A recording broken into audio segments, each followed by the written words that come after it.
Mesdames, Messieurs, bonjour, bienvenue dans cette édition. Vulgarisation des innovations de la loi portant sur l'hygiène publique au Bénin, les médias sont invités à informer la population sur les nouvelles dispositions et les sanctions en cas d'infraction. Les précisions à suivre. Elle est très peu connue et se transmet par une mouche appelée CC. La maladie du sommeil, manifestation, cause et conséquences à suivre.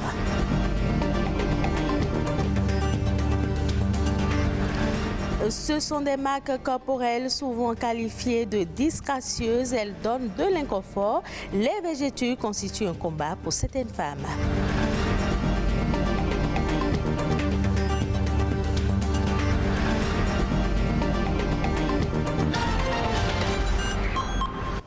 Bienvenue dans ce journal. Le cadre de concertation des acteurs non étatiques de l'eau et de l'assainissement a tenu ce mercredi à Cotonou une séance de campagne médiatique et digitale avec les hommes des médias pour la vulgarisation de la loi 2022-04 du 16 février 2022 portant hygiène publique en République du Bénin. Objectif, mettre tout le monde au même niveau d'information sur les innovations, les peines et les sanctions encourues. Reine Weha et François Issou nous font le résumé de la séance.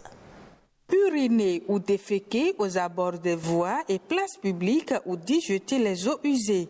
C'est une disposition de la loi numéro 2022-04 du 16 février 2022 portant hygiène publique en République du Bénin. Une initiative du Parlement béninois qui réjouit les acteurs non étatiques de l'eau et de l'assainissement CANEA. Pour eux, il est important de sensibiliser la population pour une application effective des différentes innovations de la dite loi.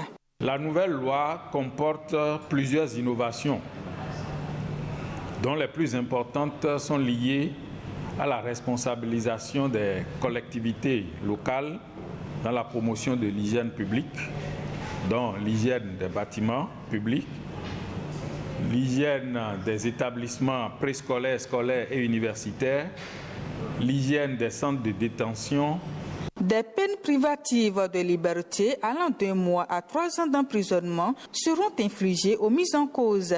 C'est pourquoi la vulgarisation du contenu de la loi à toutes les couches de la population est indispensable.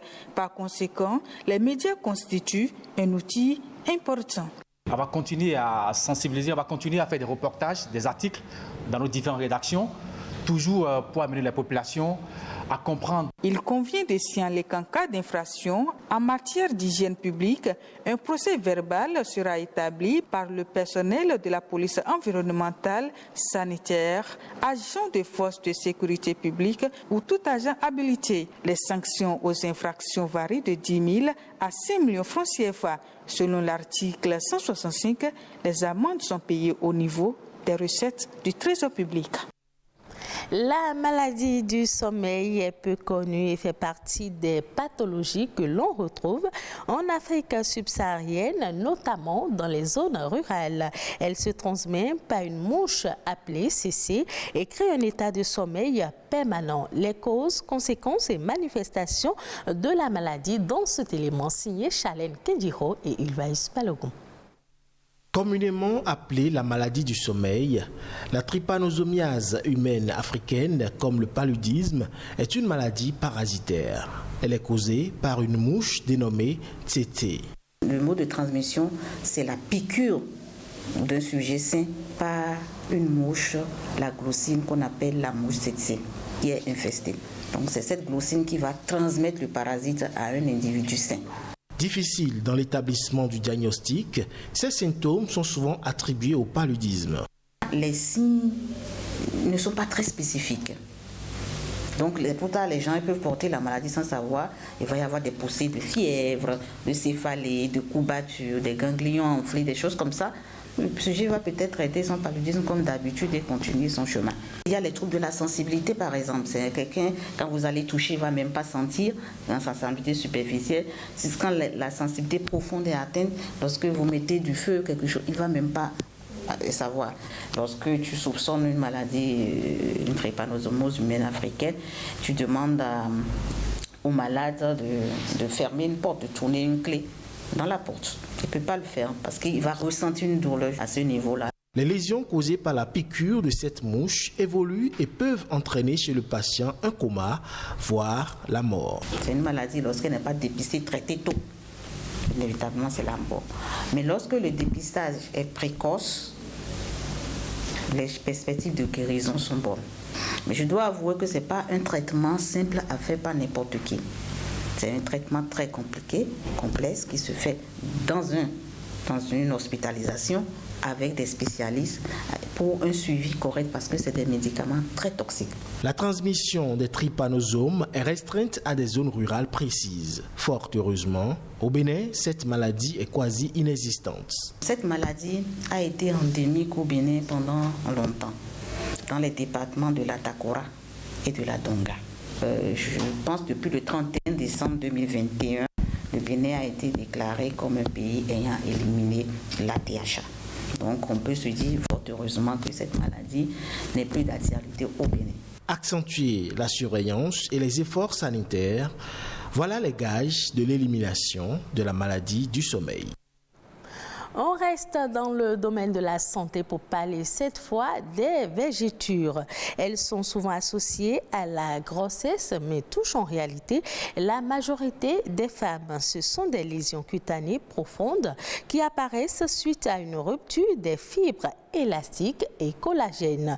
S'il est particulièrement difficile d'agir sur des vergetures installées, des astuces existent pour s'en débarrasser selon le dermatologue Franck Yedomon. Les vergetures, c'est des troubles trophiques de la peau, qui entraînent des fractures au niveau du derme. Vous avez l'individu qui, à cause d'une forte prise de poids, ou bien donc alors d'une maigreur relative qui est rapide, va développer donc alors des fractures au niveau donc alors de l'étirement de la peau. Ces fractures sont les vergetures. Les vergetures ne sont pas une maladie à risque de donner des complications. La seule complication, c'est le caractère esthétique. Ensuite, il y a un phénomène important aussi qu'il faut dire, c'est l'utilisation de produits éclaircissants. Vous avez des crèmes, des produits qui sont vendus dans les pharmacies, dans les marchés, dans les boutiques, en général, qui peuvent contenir des corticoïdes. Et donc, vous allez voir que les femmes qui se dépigmentent, même qui sont minces, qui n'ont aucune prise de poids, qui n'ont aucun facteur, cette dépigmentation, donc alors, en créant l'atrophie cutanée, peut multiplier les vergetures. Il y a 3 types de traitements. Il y a d'abord des crèmes qui sont proposées à base d'oxacéprol qui sont utilisées et qui ne donnent pas de bons résultats. Vous avez 20% donc d'amélioration, donc ce qui est faible. Et ensuite, vous avez deux autres traitements qui marchent beaucoup plus, qui peuvent vous donner des résultats jusqu'à 80% si la vergeture est jeune. Donc c'est la mésothérapie qui consiste à injecter donc à l'aide d'un appareil de l'acide hyaluronique au niveau donc des vergetures. Donc en plus 5, 6, 7 séances, vous pouvez avoir une amélioration jusqu'à 80%. Et vous avez ensuite une deuxième technique qu'on appelle la carboxythérapie qui est utilisée, qui consiste à injecter en général du monoxyde de carbone dans le derme. Et donc quand vous le faites comme ça, tout le derme donc se remet donc alors en fonctionnement et produit donc de l'oxygène qui est très bien pour la production des fibres collagènes qui viennent combler cela. Hors du Bénin, l'huile d'olive est un pilier de l'économie tunisienne. Le pays exporte son huile d'olive vers plus de 60 pays dans le monde. Certains entrepreneurs du secteur veulent aller au-delà de cette exportation en vrac. Ils ont décidé de former des oléologues. Ces dégustateurs spécialisés auront ensuite pour mission de promouvoir la qualité des marques locales. Le reportage de France 24. Savoir sentir et déguster. 2 qualités essentielles pour être un bon oléologue. Celui qui déguste l'huile d'olive à la manière d'un sommelier. Dans la médina de Sousse, à l'est du pays, cette entrepreneuse montre les gestes pratiques pour déguster l'huile. Alors ce bruit, c'est l'intrusion de l'air en bouche pour vraiment diffuser l'huile et révéler les attributs en bouche. Ces passionnés, professionnels du secteur et agriculteurs doivent savoir déceler les équilibres chimiques et sensoriels du produit.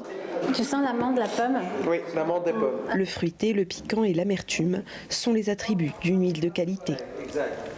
Soraya veut créer une communauté de dégustateurs qui saura mettre en valeur les marques tunisiennes qu'elle expose avec d'autres dans son bar à huile. Welcome.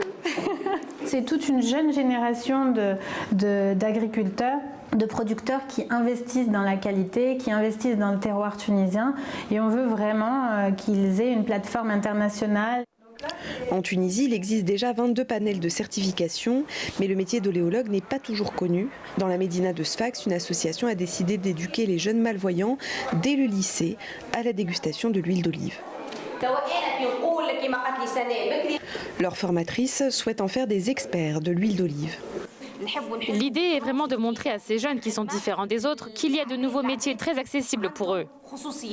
L'objectif, atteindre les standards d'un certificat international qui permettra à ces jeunes d'avoir un diplôme reconnu. Les autres informations au plan international, c'est dans Eco Inter, une signature de Charlène Kenjiro.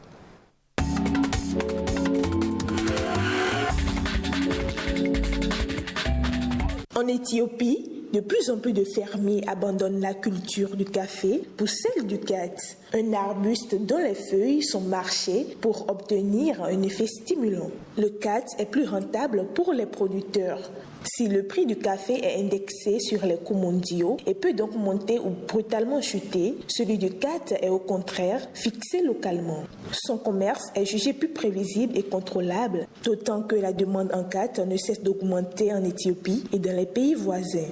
Mais cette tendance inquiète Addis Abeba car sa culture extensive met en péril la biodiversité des sols et la sécurité alimentaire des communautés concernées. Elle est aussi considérée comme une drogue dans de nombreux pays.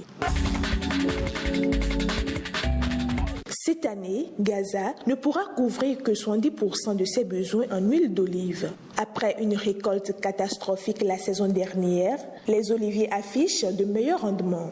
Selon les prévisions du comité agricole de Gaza, la production d'huile d'olive devrait avoisiner les 15 à 16 000 tonnes. Contrairement à la saison dernière, la récolte n'a même pas atteint les 10 000 tonnes. Pour autant, il n'y a pas si longtemps, les oliviers de Gaza pouvaient produire jusqu'à 28 000 tonnes les meilleures saisons. De quoi satisfaire entièrement la demande de l'enclave palestinienne en huile d'olive. Les professionnels du secteur mettent en cause le changement climatique pour les mauvaises récoltes. Et enfin, pour la première fois depuis 2016, la conférence des Nations Unies sur le changement climatique se tiendra sur le continent africain.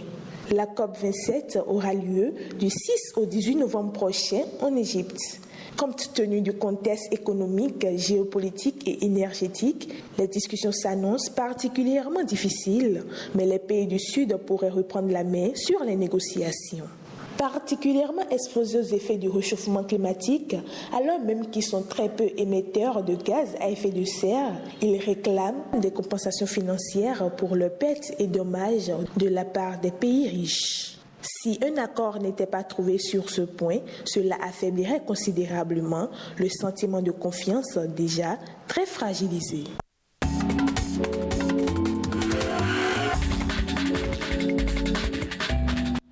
Ainsi prend fin ce journal. Merci de l'avoir suivi. Retrouvez cette édition sur le site de l'OATB, www.oatb.bj.